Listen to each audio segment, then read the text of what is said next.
Hey everybody, I have a student who recently taught himself to play Dust in the Wind, the usual accompaniment like this. And so I said to him, hey, maybe we should take that to another level. I'll show you how to do the melody, put the melody on top of it, make like a little solo out of it. Something I used to do many years ago. So I thought, I told him I'd make him a video, so I thought I'd just make it available to everybody. Maybe a lot of you are playing this and you'd like to know how to do something like so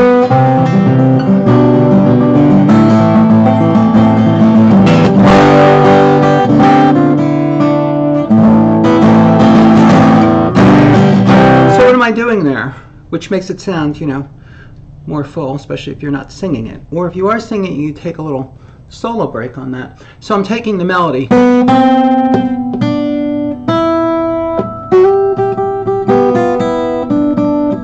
it's the key to chord melody is finding a way to stick that melody on top of the chords. So it's pretty easy with this song really, because even the regular beginning you just have to modify it. You just play the open B, that's the first word of the song, and then you switch to this, which is really a G chord with a B in the bass.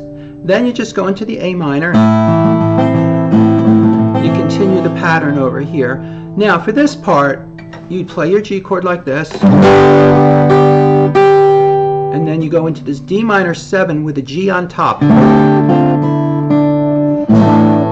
Now the key to being able to do this technically is holding fingers down, which should be, I make sure all my students use this. This concept is called continuous contact. So when you make this change, you see from the regular old C chord to this, you hold the first finger down. And in fact, you hold the third finger down until you get the second behind it. Then you drop that. That is the way to do it. And by the way, that's a common move. You have that move all the time in playing. So I have now when I go into this G chord, again I'm going to hold this finger, and now I'm going to hold that fourth finger again. Now I'm going to hold the fourth finger as I do this. Now that's how to do the beginning part. Another thing you can do when you're doing this chord melody, this is the kind of thing that I do. Like I might pick it for a while with that melody on top, but then I might, on the second verse I might go.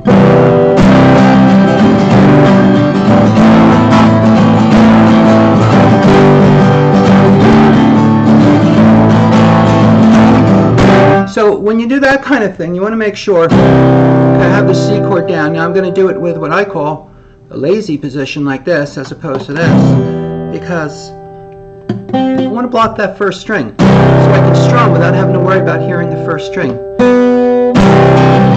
Then I go to this chord, same as before, but instead of picking it, I'm going to do that with it.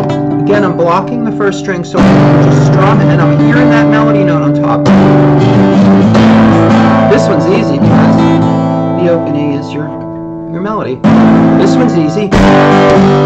This one's easy. Easy in terms of the strumming part.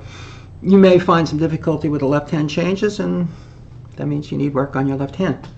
Now, there's the second part.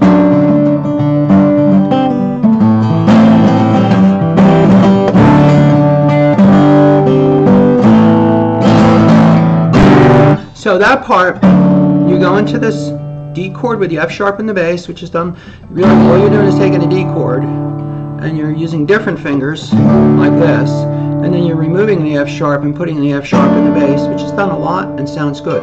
So the melody note's up here, and again I can pick it, and there's the rest of the melody. There's the G chord with a C that I need for the melody. Then I go back into the A minor. A minor with the G in the bass, then switch back around to.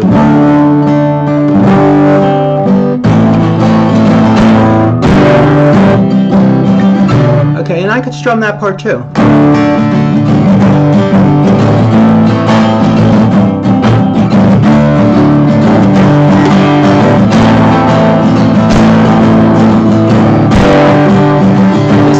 solo comes.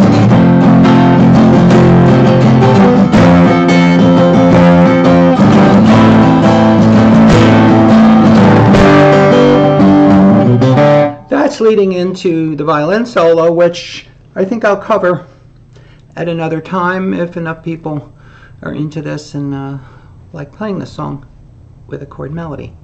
Okay, well, have fun with that.